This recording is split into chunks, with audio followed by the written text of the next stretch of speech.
temos aqui algumas recomendações que o anjo deu à esposa de Manoá. Não sabemos o seu nome, mas sabemos que ela era uma mulher muito temente a Deus. A primeira recomendação, o anjo disse a ela: você vai ter um filho, você vai ficar gestante. Então, não beba bebida forte ou vinho.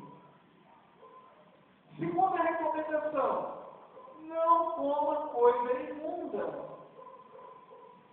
Os hebreus tinham um código de alimentação muito severo, e ainda hoje tem, eles observam. Tá? Então, eles não podiam comer, por exemplo, coelho, por exemplo, carne de porco, determinados tipos de ave, determinados tipos de peixes. Eles não poderiam se alimentar com esse tipo de animais que estivessem proibidos na lei. Isso era chamado de coisa imunda. A terceira recomendação era que, quando o bebê nascesse, não se passasse o quê?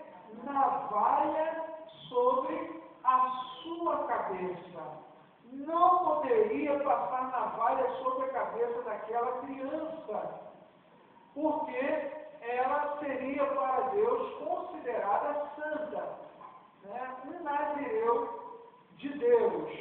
Então, eram essas as três recomendações. E aquela mulher foi a seu marido e disse: olha, me apareceu um homem e me falou assim, assim e assim.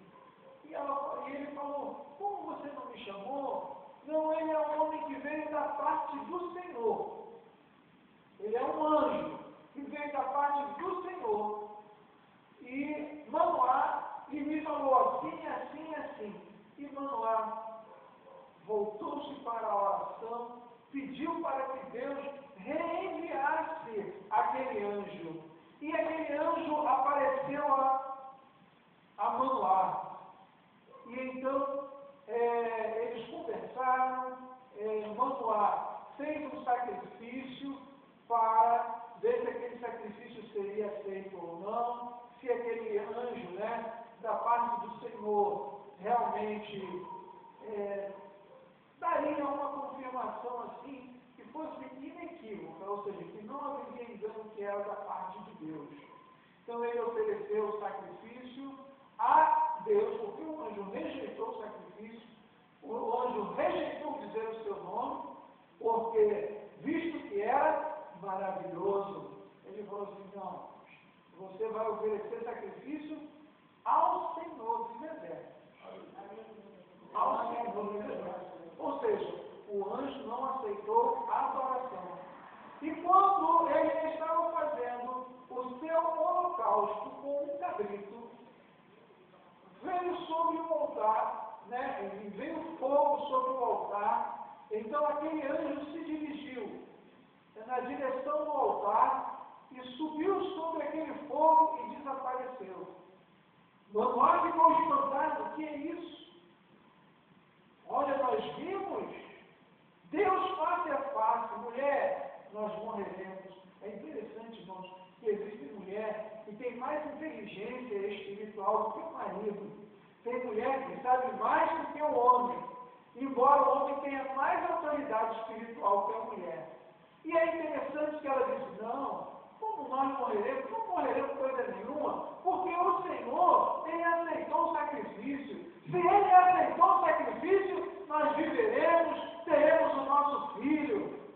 E assim aconteceu, porque aquela mulher era uma mulher sábia, era uma mulher temente.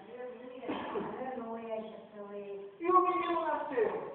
E o menino foi criado com todo amor, com todo temor a Deus. E eu quero falar, irmãos, sobre algumas coisas que Sansão se descuidou, que ele não observou, que ele brincou muito, e que nós, irmãos, devemos também ter cuidado com relação à nossa casa.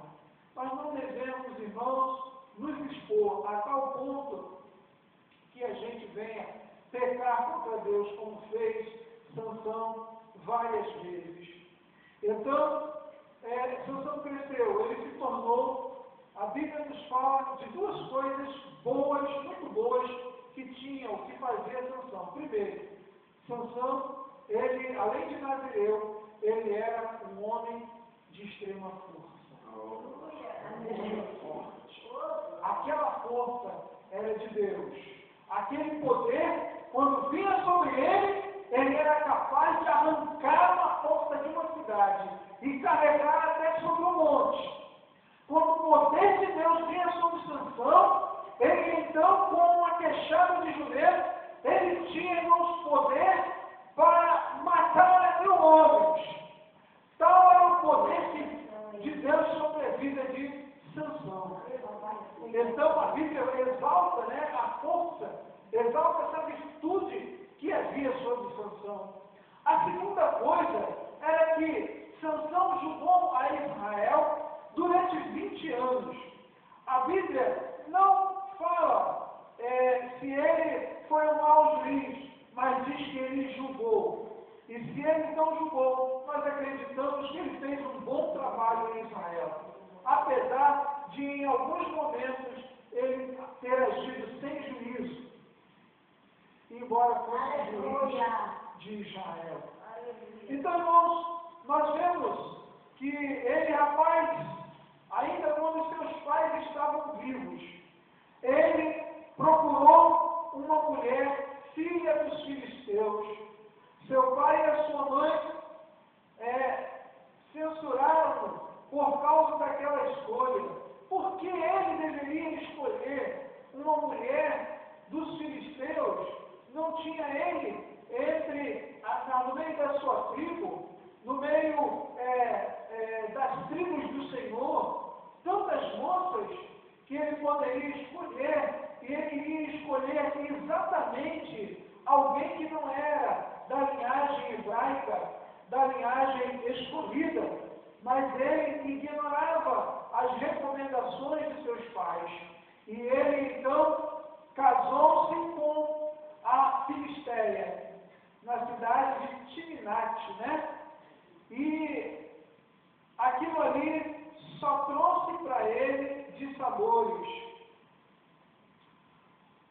Uma outra coisa, logo que ele casou, ele resolveu dar uma saída, e ele andando, então um filho de um leão, ou seja, era um leão jovem, atacou. E diz que o Espírito do Senhor veio sobre ele, que ele, de uma forma tão brutal, ele rasgou, sem objeto cortante, nenhuma pedra, nada. O leão, de alto a baixo, só com a força que havia nas suas mãos. Aleluia. Até aí não tem nenhum problema. O problema foi depois que ele matou o leão, porque ele, voltando por aquele caminho, ele viu que naquele caminho ali, o leão, a carcaça do leão, os restos mortais daquele leão, ali estava, e se fizeram nele uma colmeia. As abelhas fizeram uma colmeia ali daquele corpo. E ele foi e tocou naquele mel e tirou e saiu comendo e andando feliz da vida. E ele violou um mandamento do Senhor, que não se tocasse imundo. E ele tocou ali no corpo de um porco, embora fosse um animal. E ali ele quebrou mais uma recomendação da lei de Moisés. Então, irmãos, é interessante, quando nós começamos a desobedecer, parece que acontece algo dentro do nosso coração que tanto mais vamos desobedecendo. É uma coisa que não freia, não para. Por isso que o salmista Davi disse, um abismo chama outro abismo. Então, quem começa a desobedecer, aquilo cativa, porque aquele que se submete a um vencedor, ele se torna escravo dele. Então, quando nós nos submetemos ao pecado, também nos tornamos escravos do pecado. E Sansão, Deus era com ele, Deus amava Sansão, Deus ouvia as orações de Sansão, Deus não desamparou a Sansão por causa de sua desobediência. Afinal, ele era um escolhido. Mas mesmo assim, ele continuou agindo com imprudência. Irmãos, a imprudência é um perigo. A terceira coisa que eu quero observar na vida de Sansão era que ele tomava decisões com base na sua ira. Ele ficava irado. E então, eu vou me vingar dos filisteus. Ele ficava irado, eu vou fazer isso, eu vou matar, eu vou fazer aquilo. Olha, não tome decisões quando você estiver irado. Cuidado com o que você fala na sua casa. Cuidado com o que você faz, porque aquilo pode lhe trazer um dano muito grande. Às vezes você pode pensar assim, que nada, é somente a mim que vou ser prejudicado. Então a gente pensa assim, não, isso aqui só vai trazer danos a mim. E não é verdade. Porque todos nós estamos conectados uns aos outros. A gente pensa, a China está tão distante, né? Está lá, do outro lado do mundo. Quase 24 horas de avião, ou mais de 24 horas de avião daqui lá. Então, aquilo ali não vai. Mas se, por exemplo, a China resolver não comprar mais as coisas do Brasil, né, aceitar, então o Brasil vai estar com um problema muito sério. Porque hoje todos nós estamos ligados uns aos outros. E ele então, era assim, ele tomava decisões porque estava em casa. Não tome decisões assim. Ore a Deus, acalme seu coração. A ira, ela só é boa quando, na semelhança de Jesus Cristo, quando ela não é para defender o interesse pessoal, o interesse até mesmo da nossa família. Sabe, a gente deve orar a Deus e com paciência, então, temos uma direção. Irmãos, tem pessoas que são tão rápidas para tomar decisões, não consultam a Deus, falam qualquer coisa e aí criam um problemão. Tá? A quarta coisa que Sansão fez, que era contra a lei, aqui nos diz, no capítulo 16, no versículo 1, que ele foi a Gaza e que ele viu ali uma linda mulher, porém prostituta. E ele entrou a ela. Então ele estava quebrando ali mais uma regra, mais um mandamento de Deus. A quinta coisa que a gente percebe é que quando ele estava andando por aquelas paragens ali, né, da Filisteia, próximo à Filisteia ali, né, a Filístia, então nos diz no versículo 4, que depois disto aconteceu que se afeiçoou uma mulher no vale de Soré, cujo nome era Dalila. É interessante que ele tinha arrumado uma intimidade. Agora no vale de Soré, ele arruma outra. Será que ele não havia entendido que não era para ele arrumar uma mulher que não era da sua tribo, que não era da sua linhagem, mas ele continuava teimando. Ele continuava teimando e Deus agindo de misericórdia com ele. Irmão, tem muito cuidado, porque às vezes Deus está nos abençoando, Deus está nos prosperando, mas a gente está na desobediência. E aquilo ali é muito perigoso isso, porque na frente o estrago pode ser muito grande. Não, olha, eu fiz isso, Deus é comigo, olha. E era assim que estava acontecendo com Sansão, né? Ele tomou a Dalila por mulher. Então, só que ele tinha feito também um estrago muito grande diversas vezes aos filisteus. Ele tinha matado muita gente. sabe, ele só, né, deu prejuízo financeiro arrancando as portas da cidade, né, jogando um monte para trazer aquelas portas de novo, botar no lugar. Foi um problema sério. Tal era a força daquele homem. Então, os príncipes dos filisteus, quanto eram? 5 príncipes. Eles se reuniram e tiveram uma audiência com Dalila. E falaram, olha, você vai ter que nos descobrir qual é o segredo da força desse homem. Se você descobrir e nos der, cada um de nós vamos lhe dar 1.100 pratas. Se você descobrir 1.100 moedas de prata. Você sabe quanto vale um escravo? Um escravo valia entre 33 e 35, dependendo da época, 30 moedas de prata. Você imagina 1.100 moedas de prata? Ela compraria 34 escravos e ainda sobrava um troquinho para ela. Sabia? 34 escravos.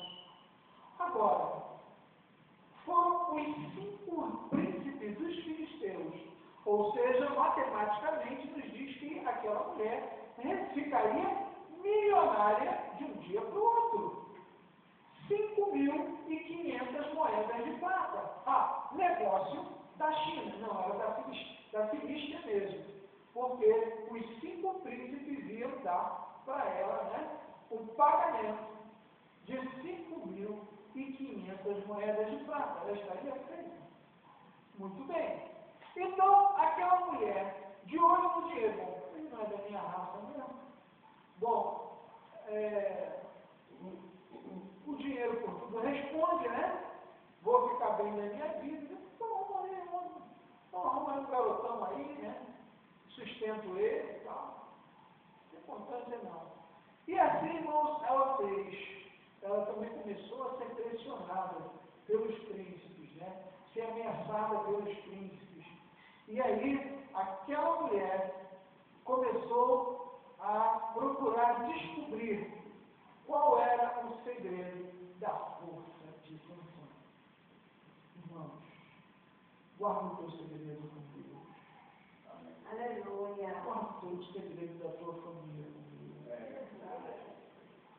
Guarda no teu coração. Aleluia.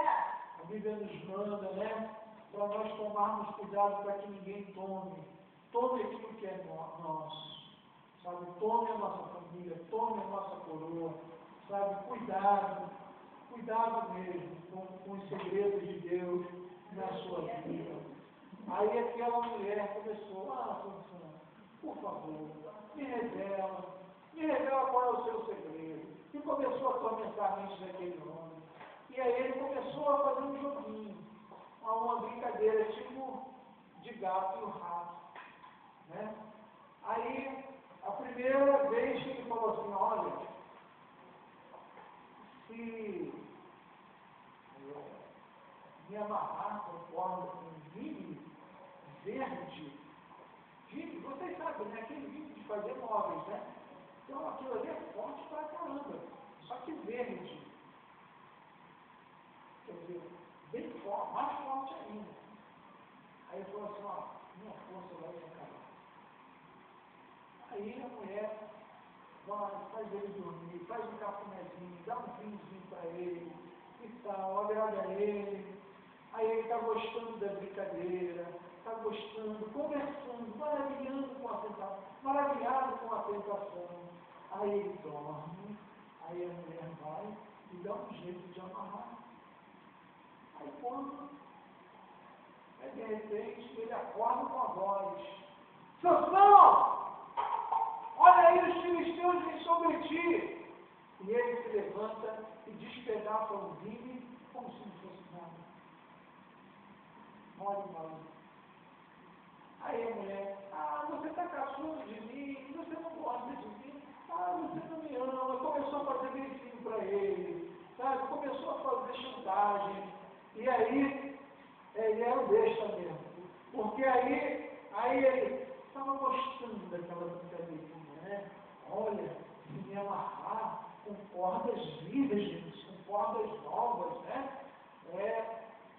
Dessa maneira, então, minha força se acaba, e aí pronto. Aí a mulher faz um cafunézinho nele, dá um vinhozinho para ele, né? E fala que gosta dele, e ele está gostando daquela brincadeirinha, e aí, quando ele dorme profundamente, o que acontece? Ela vai e amarra ele com as cordas, e aí de novo, Sansão, os filisteus vêm sobre ti. Ele se levanta rapidamente e parte as cordas como se fosse um barbãozinho já moído com calor de alguma coisa. Aquilo se arrebenta facilmente.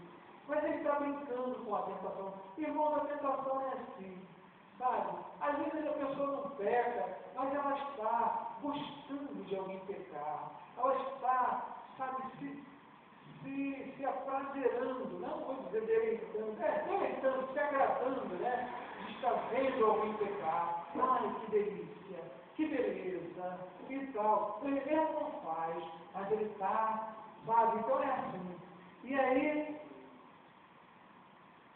a mulher ficou conversando com ele. Meu amor, você não gosta de mim? Poxa vida, você não me revela o teu segredo. Me conta o teu segredo. Aí, ele vai e fala assim, olha, se alguém fizer 7 tranças com o liço da teia, de tear, né? Fazer tecido, então, depois de feitas essas 7 tranças, eu então perderei a minha força. Aí, aquela mulher vai, faz as 7 tranças com, né, o liço de tear, e aí ele fica o cabelo dele numa estaca. Sansão, os filisteus vêm sobre ti. Ele acorda, arranca a estaca e levanta. E aquela mulher entra em desespero. Imagina, porque os príncipes certamente estavam fazendo uma pressão muito forte. Tem muita gente que às vezes vem desatentar, mas é parte do demônio mesmo. Eles estão sendo pressionados a fazer aquilo. Né? Deixa, fulano, deixa eu levar o seu filho, deixa eu levar o seu filho. Não tem nada a ver esse programa, sabe? Essa novela aqui, e aí a gente só vai conversando com a tentação. A gente só vai assimilando uma linguagem, sabe? Que dentro de nós, irmãos, vai nos colocando na desobediência. De repente a gente está falando de uma maneira que não deveria estar falando, está na rebeldia e a gente se espanta. Não é que eu fiz isso, mas porque eu estava brincando, irmãos. Brincando na sua mente com a tentação, com o pecado. E aí, o que acontece? Então, aquela mulher chora, se humilha. Você não me ama, você não gosta de mim. Definitivamente, por que você não me larga? Não larga não, hein? Pelo amor de Deus. Se você não me ama, por que você não me larga, não vai embora e tal? E fica perturbando ele. Ele chega, se rende. E fala assim, olha, eu sou uma Deus. Nunca passou navalha sobre minha cabeça. Ele entregou o segredo. Aleluia, Jesus. Aí aquela mulher dá um jeito de cortar os cabelos dele, de passar uma navalha na cabeça dele. E aí já estavam, né, os capangas, né, os soldados lá dos filisteus prontos para prender. Quando ele acorda, Sansão, eis aí os filisteus são sobre ti. Ei, como foi das outras vezes, me salvarei desta também. Aí a palavra de Deus diz, porém não sabia ele que o Espírito do Senhor se afastara dele. Hoje nós não sabemos até que ponto Deus vai ser paciente conosco. Temos que ter todo cuidado, irmãos, com a nossa vida, com a nossa casa, para que o Espírito Santo não se afaste de nós. Para que, irmão, a gente não caia nas mãos do inimigo das nossas aulas, do inimigo de Deus e de pessoas ímpias. Amados, porque a situação será de grande humilhação. Quantas pessoas, irmãos, não vigiam? Quantas pessoas brincam com a tentação, desprezam os princípios? Olha, isso aqui não tem nada a ver. O pastor falou, mas eu acho que ele está crente demais, está exagerando. Acho que ele nem faz isso. Eu acho que ele não faz isso. Aí a pessoa vai. E Deus está falando, e Deus está exortando. E a pessoa não percebe que ela está resistindo ao Espírito de Deus. A palavra de Deus diz, não resistais ao Espírito, com o qual foste selado para o dia da redenção. Não resiste o Espírito de Deus, não. Eu te peço, pelo amor de Deus, se Deus está falando no teu coração, se Deus está te chamando, se Deus está te convidando, eu te digo, obedeça ao Senhor. Sabe, você vai viver muito. Olha, irmão, não era o plano de Deus que Sansão morresse cedo, nem da maneira que ele morreu. Não era. Por isso, irmãos, que ele não deveria ter perdido. Porque a força dele era tão grande. Você pensou um homem que tomasse um porre como ele, e de repente ele ia ser uma destruição. Por isso ele não poderia beber vinho. Por isso ele não poderia também, irmãos, comer comida imunda ou oferecida aos ídolos. Porque de repente ele poderia ser influenciado e até mesmo infestado de demônios por causa daquela cultura de feitiçaria que ele estava ali. Estão entendendo? Estão entendendo? Isso aqui, esse docinho não tem nada a ver. Isso aqui não tem nada a ver. Irmão, cuidado. Cuidado. Não vamos subestimar o mal. Ele vai ter. Às vezes, Sansão estava pensando que estava sendo uma brincadeirinha. Dalila não brinca, sabe? A maldade, ela não brinca com a gente, não. Não brinca com o crente, não. A maldade, a tentação, parece que é um joguinho de brincadeira, mas está ali, ó. Para passar, né? Passar a perna, derrubar no chão, e aí depois ficar rindo na nossa cara. Está vendo, seu idiota, seu trouxa? Eu te enganei. Está vendo? Quando você foi indeciso, começa a humilhar. Começa a humilhar. Nós vemos aqui que ele se tornou objeto de chacota. Os filisteus, né? Faziam seus banquetes para Dagon, numa grande casa, se reuniam o máximo que eles podiam. Estavam lá os príncipes dos filisteus. Que beleza! Né? Dagon nos abençoou e nos coroou com grandes colheitas. Acabamos com o inimigo que matava, né, dos filisteus, né? Muito bem. E aí eles estavam lá. Agora me traga a Sansão. Sansão é um homem agora, força de um homem, né, normal. Trouxeram a Sansão, seus olhos vazados. Quando a pessoa começa a pecar, ele perde a visão espiritual. Ele deu o cabelo, perdeu a visão e agora estava sendo humilhado. Foi levado ao templo de Dagon. E o pessoal estava ali, né, aqui nos diz telhado, né?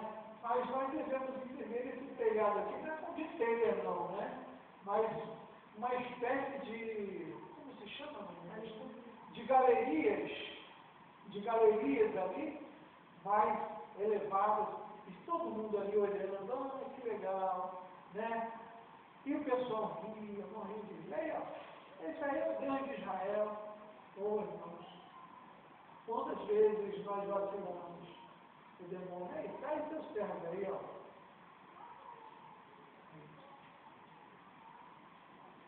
Objeto de chacota, desvertimento, blasfêmia contra Deus. O desfecho, irmãos, não foi um desfecho totalmente triste para a Sansão. Mas ele não perde totalmente a sua natureza. Ele é um homem guerreiro. No capítulo 16, no versículo 28, então ele pede, né, para que seja conduzido, né, até Pilatos, para que ele possa se segurar ali. Então aqui nos diz: então clamou ao Senhor e disse: Senhor Jeová, peço que te lembres de mim e esforça-me. Agora só esta vez, ó Deus, para que de uma me vingue dos filisteus pelos meus 2 olhos. E abraçou-se, pois, Sansão com as 2 colunas do meio, em que se sustinha a casa, e arrimou-se sobre elas, com a sua mão direita numa, e com a sua esquerda na outra. E disse Sansão, essa é a parte legal, né? Está com raiva. Morra eu com os filisteus. E inclinou-se com força, e a casa caiu sobre os príncipes, e sobre todo o povo que nela vivia. Essa é a parte legal, né? E, na verdade, está derrotando aqui realmente os inimigos e está dando fôlego para Israel. Mas ele também tem um triste fim, e o nosso herói perde a vida, porque também cai sobre a vida dele aquelas vidas, né? Aquelas placas, aquelas coisas lá, também cai sobre ele, e ele vem a morrer. Então, irmãos, olha, tenha certeza, eu quero lhe dizer, olhe para o futuro com esperança. Olhe para o futuro, sabe? Pedindo a Deus sabedoria. Deus tem te dado força. Amém. Deus tem feito uma aliança contigo. Amém. Mantenha essa aliança. E eu digo a você que você nunca vai cair na mão dos filisteus. E te digo mais, você com a sua casa vai entrar vitoriosa na presença de Cristo no céu. Porque o Senhor é fiel à sua aliança, Ele é fiel à sua palavra, aquilo que Ele diz. Vale a pena, irmãos, servir a esse Senhor. Vale a pena. Nós vemos aqui que mesmo Sansão, naquele estado de humilhação, ainda assim, o Senhor ouviu a oração dele, e lhe deu força, e retornou a ele aquele vigor sobrenatural. Aleluia! Eu quero lhe dizer, se alguma coisa de repente aconteceu, que você acha que perdeu o vigor espiritual, saiba, a graça do Senhor está aqui. A misericórdia do Senhor está aqui. Levante-se e assuma a autoridade, sabe, que você tem de filho de Deus. E você não vai servir de escárnio, sabe, para aqueles que às vezes moram perto de você, para aqueles que muitas das vezes, lá no íntimo, desejaram o seu insucesso. Eu quero lhe dizer, Deus tem um projeto de vitória para a sua vida, meu amado, para a sua família. E eu quero lhe dizer, não admita a derrota, mas afirme eu e a minha casa serviremos ao Senhor. Nós entraremos na presença de Cristo. Eu entrarei com os meus filhos. Eu entrarei com os meus netos. Aleluia! Eu não vou servir de escárnio para a eternidade, não. Mas eu vou servir de louvor para Deus, para todos sempre. Aleluia! Bendito seja o Senhor, porque você escolheu, amado, o lado do bem, você escolheu o lado da força, você escolheu o lado da justiça. Deus está contigo, você é maioria e você vai vencer. Você já é vencedor. E te digo, você é mais do que vencedor, porque Cristo te otorgou essa bênção pela fé. Amém, igreja? Glória a Deus. Continue no seu propósito de 21 dias. Sabe? Reúna-se com a sua casa. Reúna-se com a sua família. Se o pessoal não quer, você esteja ali orando por eles. Sabe? Mas não desista de lutar. Você vai vencer em Cristo Jesus. Aleluia. Amém, irmão? Glória a Deus. Vamos estar de pé e vamos orar. O Senhor é contigo. Amém. O Senhor está sobre ti. Bendito seja Deus. Senhor nosso Deus. Bendito e amado Pai. Queremos te agradecer, Senhor, por esse encontro em que nós estamos falando sobre família. O Senhor nos tem dado um poder especial, uma graça especial, Senhor, uma comunhão inigualável. Meu Deus, quanto privilégio, Senhor, é te servir. Meu Pai querido, abençoa, Senhor, essas famílias que aqui estão, Senhor, reunidas, Senhor, que vieram para ouvir a Tua palavra e receber a Tua bênção. Senhor, todo aquele que nos ouve, Pai, que seja abençoado, que o seu coração seja derramado graça, que no seu coração seja derramado, Senhor, autoridade, perseverança, paciência, Senhor, para, ó Deus, te servir a cada dia. Sabemos que os dias são maus, Senhor, mas o Senhor é aquele que fortalece as nossas mãos. Pai, também leva os teus filhos para os seus lares em paz. Senhor, guarda no seu entrar, no seu sair, onde quer que estejam. No nome de Jesus. Amém. Amém. Glória a Deus. Quero dizer aqui a palavra.